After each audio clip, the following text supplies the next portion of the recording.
আসসালামু আলাইকুম ওরহমতুল্লাহ ওবরকাতু।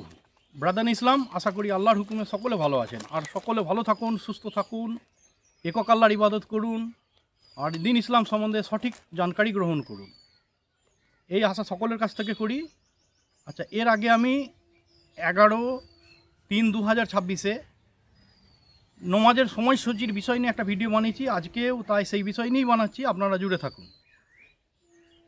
তিরমিজির হাদিস নম্বর হচ্ছে 154, পেজ নম্বর হচ্ছে 62। এতে কি বলছে যে হজরত রাফে ইবনে খাদিজ রাদিয়াল্লাহু আনহু, এই খাদিজ হচ্ছে পুরুষ মানুষ, ওনার ছেলের নাম হচ্ছে রাফে, ঠিক আছে। ওনার থেকে হাদিসটি বর্ণিত। তো তিনি বলেন যে রসুল সাল্লাল্লাহু আলাইহি সাল্লাম বলেছেন, ইসফাক অর্থাৎ চতুর্দিক ফর্সা হয়ে যায়, হয়ে গেলে তারপরে তোমরা বা হয়ে এলে সেই সময় তোমরা ফজরের সালাত আদায় করো। মানে সূর্য ওঠার সময় নয়, তার আগে, মানে ফজরের ওয়াক্ত আসার পর একটু দেরি করে পড়তে বলছে। তার মানে হচ্ছে এটা, ফজরের সালাত আদায় করো, কেননা এতে রয়েছে অনেক স্বভাব। কে বলেছে? রসুল সাল্লাল্লাহু আলাইহি সাল্লাম। তবে হ্যাঁ, সালাতকে বিলম্ব করে আদায় করা বা এই উদ্দেশ্য করাটা যে আমরা বিলম্ব করে করব, তাহলে কিন্তু গুনাহ। এই উদ্দেশ্য নয়, যে নেকির উদ্দেশ্যে যদি কেউ করে যে একটু মানে ওয়াক্ত এসছে আর আধ ঘন্টা বাদে পড়ে নিই, তাহলে ওটা স্বভাব পাওয়া যাবে। আর আমরা ইচ্ছাকৃতভাবে দেরি করব, সেটাতে স্বভাব নেই। আচ্ছা, 195 নম্বর তিরমিজির হাদিস, পেজ নম্বর হচ্ছে 63। আম্মা আয়েশা রাদিয়াল্লাহু তাআলা আনহু থেকে বর্ণিত, তিনি বলেন যে রাসূল সাল্লাল্লাহু আলাইহি সাল্লামকে এবং উমর রাদিয়াল্লাহু তাআলা আনহুকে এবং আমার পিতা আবু বকর রাদিয়াল্লাহু আনহুকে দেখেছি আমার জীবদশায় যে উন্নয়নদের অপেক্ষায় শিগগিরই, অর্থাৎ ওয়াক্তের শুরু দিকে জোহরে সালাত আদায় করতে আর আমি কাউকে দেখিনি। মানে রসুল সাল্লাল্লাহু আলাইহি সাল্লাম উনি যখন ছিলেন তখন, বা যখন আবু বকর রাদিয়াল্লাহু তাআলা আনহুর খিলাফত ছিল তখন, এবং উমর রাদিয়াল্লাহু তাআলা আনহুর খিলাফত ছিল, বা এই সময়ে ওনাদের সময় ওনারা জোহরের ওয়াক্ত এলেই নামাজ পড়ে ফেলতেন। বোঝা গেল তো? এরকম কাউকে দেখেননি উনি, মানে অর্থাৎ আম্মা খাদিজা রাদিয়াল্লাহু আনহু। আচ্ছা, 156 নম্বর তিরমিজির হাদিস, পেজ নম্বর হচ্ছে 63। হযরত আনাস ইবনে মালিক রাদিয়াল্লাহু তাআলা আনহু থেকে বর্ণিত, তিনি বলেন যে সূর্য হেলে পড়ার পর রাসূল সাল্লাল্লাহু আলাইহি সাল্লাম জুহুরে সালাত আদায় করতেন। আচ্ছা, এটা শুনেলেন না প্রথমে, এবার দ্বিতীয় আর একটা হাদিস শুনুন। এটাও তিরমিজির হাদিস, 157 নম্বর, পেজ নম্বর হচ্ছে 62। 137 নম্বর, সরি মাফ করবেন, 137 নম্বর, পেজ নম্বর 62।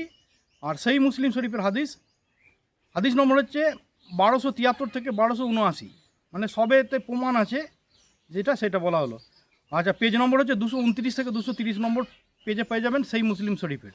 এতে কি বলছে? হজরত আবু হুরাইরা রাদিয়াল্লাহু তাআলা আনহু থেকে বর্ণিত, আবু হুরাইরা রাদিয়াল্লাহু তাআলা আনহু থেকে বর্ণিত, তিনি বলেন যে রসুল সাল্লাল্লাহু আলাইহি সাল্লাম বলেছেন, প্রচণ্ড গরমের সময় গরম পড়লে তোমরা কিছুটা অপেক্ষা করো, শীতল সময়ে একটু মাত্র রোদের প্রখরটা একটু কমে গেলে তখন জোহরে সালাত আদায় করবেন। কারণ যখন জাহান্নাম নিঃশ্বাস ত্যাগ করে, মাত্র নিঃশ্বাস ছাড়ে, তখন দুনিয়াতে গরমের তীব্রতা বাড়ে। ঠিক আছে? যার মানে লেট করেও পড়তে বলছে। এসব কারণ এই জন্যে যে যারা দূর থেকে রাসূল সাল্লাল্লাহু আলাইহি সাল্লামের কাছে এসে নমাজ পড়তেন বা মসজিদে নববীতে নমাজ পড়তে আসতেন, অনেক গ্রাম থেকে 4 কিলোমিটার 5 কিলোমিটার হেঁটে হেঁটেও আসতো। তো সেই সব লোকেদের যেন অসুস্থতা না হয়, কেননা মরু এলাকা, সেই সব বুঝে শুনে রাসূল সাল্লাল্লাহু আলাইহি সাল্লাম জোহরের নামাজটা একটু দেরি করে পড়তেন। তার মানে প্রথমেও পড়তেন, এটা হাদিস পাওয়া গেছে, এরপর পেঁচিয়ে পড়তেন, এটাও হাদিস পাওয়া গেছে। আমরা যেন সমাজে লড়াই ঝগড়া না করি কারো এগো পেছু নিয়ে। আচ্ছা, নমাজ আদায় করতে ভুলে গেলে কী হবে? তখন রসুল সাল্লাল্লাহু আলাইহি সাল্লামের কাছে এক গোষ্ঠী আসে। আচ্ছা, এবার হাদিস নম্বর বলে দিচ্ছি, 177 নম্বর তিরমিজির হাদিস, পেজ নম্বর হচ্ছে 68। আবু কাতাদা রাদিয়াল্লাহু আনহু থেকে বর্ণিত, তিনি বলেন, লোকেরা, মানে গোষ্ঠীর লোকেরা এসে জিজ্ঞেস করেছে রসুল সাল্লাল্লাহু আলাইহি সাল্লামের কাছে, মশলা জিজ্ঞেস করতে আসছে যে নমাজের সময় যদি ঘুমিয়ে পড়ার মশলাটা বলুন রসুল সাল্লাল্লাহু আলাইহি সাল্লাম। রসুল সাল্লাল্লাহু আলাইহি সাল্লাম বললেন যে তোমাদের মধ্যে যদি কোনো ব্যক্তি নমাজের সময় ঘুমিয়ে যায় বা নমাজের সময় সূচি ভুলে যায়, তবে যেন ঘুম থেকে উঠে অজু করে নমাজ আদায় করে, বা ভুলে গেলে তখনই, যখন মনে আসবে তখনই নমাজ আদায় করে নেবে। অর্থাৎ যখন হয়তো ভুলে গেছে কাজ করতে করতে, বা জমিতে আছে হয়তো ভুলে গেছে, কি কোনো ব্যবসার সফরে আছে ভুলে গেছে, ওয়াক্ত বুঝতে পারিনি, যখনই মনে পড়বে তখনই যেন সে নমাজটা আদায় করে নেয়। তা এতে কি হয়েছে, কিছু কিছু ব্যক্তি এটা ভেবে নিয়েছে যে কোনো ব্যক্তির মত প্রকাশ করেছে যে যদি সূর্য তুলুব হয় বা মধ্যান্তর হয় বা গুরুব হয়, তো সেই সময়ও যদি আমার মনে পড়ে যায় তাহলে হয়তো নমাজটা আমি পড়ে নেবো। এটা আর কি এরম করেছে, যেহেতু অনেক ছিল মানে গ্রামের লোক, তো সেই হিসেবেই আর কি ওরা এই মন্তব্যটা করেছিলেন। এবার তুলুব, গুরুব, মধ্যান্তর সেটা আমি বলে দিচ্ছি কখন কি। কিন্তু এটাকে ইমামে আজম আবু হানিফা, অর্থাৎ ইনি হচ্ছেন তাবেইন, সাহাবী নয়, ইনি এটা বলেছেন যে সূর্য তুলুবের সময় বা মধ্যান্তরের সময় বা গুরুবের সময় নমাজ আদায় করা জায়েজ নয়, দরকার মানে না করাই দরকার। এটা আর কি বলেছেন কি আমাদের ইমাম আবু হানিফা রহমতুল্লাহ আলাই। আচ্ছা, একদিনে 3 সময় জোয়াল টাইম হয়, একদিনে ইসলামিক আইনে 3 সময় জোয়াল টাইম হয়, ওই সময় কিছু করতে নেই। যেমন ফজর থেকে ইশরাকের মাঝে কোনো জায়গায় আছে পৃথিবীর 20 মিনিট, কোনো জায়গায় আছে 21 মিনিট, 21.5 মিনিট, মানে পৃথিবীর মাপ অনুযায়ী কোনো জায়গায় আছে 22 মিনিট, কোনো জায়গায় 19.5 মিনিট, যাই হোক। তো আমাদের এখানে যেটা আছে ওয়েস্ট বেঙ্গলে হচ্ছে 20 মিনিট, তো আমাদের 2 মিনিট প্লাস করে নিলে 22 মিনিটের পর ফজর থেকে ইশরাকের সময় আছে। এই সময় হচ্ছে তুলুব বলা হয়, অর্থাৎ সূর্য উঠছে, মানে রোশনি উজালা হচ্ছে, তাকে তুলুব বলা হলো। মধ্যান্তর হচ্ছে জোহরের সময়, কখন যখন চাস্তের ওয়াক্ত শেষ হচ্ছে আর জোহরের ওয়াক্ত শুরু হচ্ছে, ওর মাঝে 5 মিনিট, কোনো জায়গায় 4.5 মিনিট, 4.5 মিনিট, 5 মিনিট, পৃথিবীর এক পৃথক পৃথক জায়গাতে এই টাইমটা হচ্ছে জোয়াল টাইম। এই টাইমে নামাজ পড়তে কে বারণ করছে? আমাদের ইমাম আবু হানিফা রহমতুল্লাহ আলাই। এবং মগরেব হওয়ার সময় আসর আর মগরেবের মাঝে 5 মিনিট, এটাকে বলে গুরুব, অর্থাৎ সূর্য অস্তিমত হয়ে সেই সময়। তো এই টাইমে নামাজ পড়তে কে বারণ করছে? আমাদের ইমাম আবু হানিফা। এবার আপনাদের বিষয়, যদি এগুলো নিয়ে কোনো রকম মতনৈতিক করবেন না, এই উদ্দেশ্যে জানানো, ঠিক আছে? 179 নম্বর হাদিস তিরমিজির, পেজ নম্বর হচ্ছে 69। কারো নমাজে একাধিক কাজা হলে কি করবে সে, সেইটা আর কি বলেছে যে আবদুল্লাহ ইবনে মাসুদ রাদিয়াল্লাহু আনহু থেকে বর্ণিত, তিনি বলেন, মুশরিকরা যখন খন্দকের যুদ্ধের আক্রমণ চালু করে তখন রসুল সাল্লাল্লাহু সাল্লাম 4 ওয়াক্তের নমাজ বিঘ্ন ঘটিয়েছে। 4 ওয়াক্তের নমাজের সময় বিঘ্ন সৃষ্টি করেছিল কারা? ওই খন্দকের মুশরিকরা, যারা রসুল সাল্লাল্লাহু সাল্লামের সঙ্গে যুদ্ধ করবে বলে মারবো বলে এসেছিল, তারা মানে রসুল সাল্লাল্লাহু সাল্লাম বলেছেন যে দেখো আমাদের নমাজের সময় হচ্ছে এইটুকুন টাইম, আমাদের কাছে সময় দাও, কিন্তু তারা দিইনি, ঠিক আছে? বা খন্দকের সময় গর্ত খোঁড়ার বিষয় ছিল, ঠিক আছে? এমনকি রাতের কিছু অংশ পর্যন্ত তাদের সঙ্গে মানে অতিবাহিত হয়ে গেল, সময় পার হয়ে গেল, তখন তিনি মতলব ফরজ নমাজগুলো আদায় করতে পারেনি, তখনও সে সারাদিনের ফরজ নমাজ আদায় করতে পারেনি রাসূল সাল্লাল্লাহু সাল্লাম।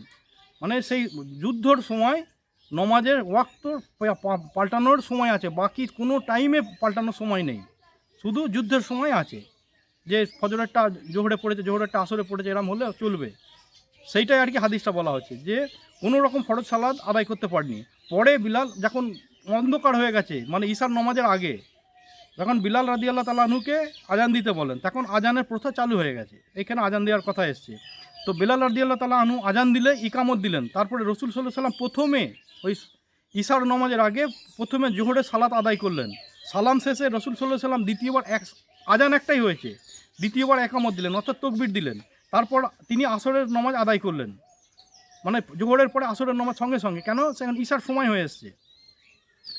তারপর আবার ইকামত দিতে বললেন, তারপর তিনি মগরেবের নমাজের আদায় করলেন, ফরজ নমাজগুলোটা পুনরায় ইকামত দিতে বললেন এবং ঈশার সালাত আদায় করলেন। মানে জোহর, আসর, মগরেব, ঈশা একসাথে জমাতের সাথে নমাজ পড়েছেন। মানে যদি আপনার নমাজ ছুটে যায়, আমি আমার ব্যক্তিগত ব্যাপার বলছি, আমি হয়তো মসজিদে নমাজ পড়তে গেলাম, তখন হয়তো ইমাম নমাজ পড়িয়ে ফেলেছে, এরপরে আমি একা দেখছি নমাজ পড়বো, আরও যদি 2-1 মুসল্লি আসে, সেই সময় জমাত করে পড়া যায়, এটা আর কি এইটা হাদিস থেকে পাওয়া যাচ্ছে। বা কাজা নমাজও জমাত করে পড়া যায়, 2 জায়গায় পাওয়া গেছে। এই একটা জায়গা বললাম, এর পরে আর একটা জায়গা বলবো, আপনারা জুড়ে থাকলে অবশ্যই জানতে পারবেন। 180 নম্বর হাদিস তিরমিজি। সেম ঘটনা আরেক দিন হয়েছিল, যখন জাবির ইবনে আবদুল্লাহ থেকে বর্ণিত এই হাদিসটা।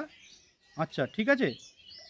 তো সেই মুসলিম শরীফের হাদিস নম্বর হচ্ছে 1296 থেকে 1306, পেজ নম্বর হচ্ছে 232 থেকে 233। তো সেই দিন কী হয়েছে, জাবির ইবনে আবদুল্লাহর পুত্র জাবির থেকে হাদিসটা বর্ণিত। সেদিন আসরের সময় শেষ ও সূর্য অস্ত যাচ্ছিল, তখন উমর রাদিয়াল্লাহু তাআলা আনহু এসে কুরেশ কাফির দলকে খুব তিরস্কার করতে লাগলো আর বলল, রসুল সাল্লাল্লাহু আলাইহি সাল্লাম বলেন, আমার সালাতুল উস্তা ফৌত হয়ে গেল। রসুল সাল্লাল্লাহু আলাইহি সাল্লাম বললেন, আমরাও জাবির রাদিয়াল্লাহু তাআলাকে বললেন, এরপর আমরা বুতহান নামক এক স্থানে অবতরণ করলাম। বুতহান নামক একটা জায়গাতে নামলো, নেমে সকলে অজু সেরে নিয়ে দেখি সূর্য অস্ত গেছে, অর্থাৎ তখন মাগরিবের সময় চালু হয়ে গেছে।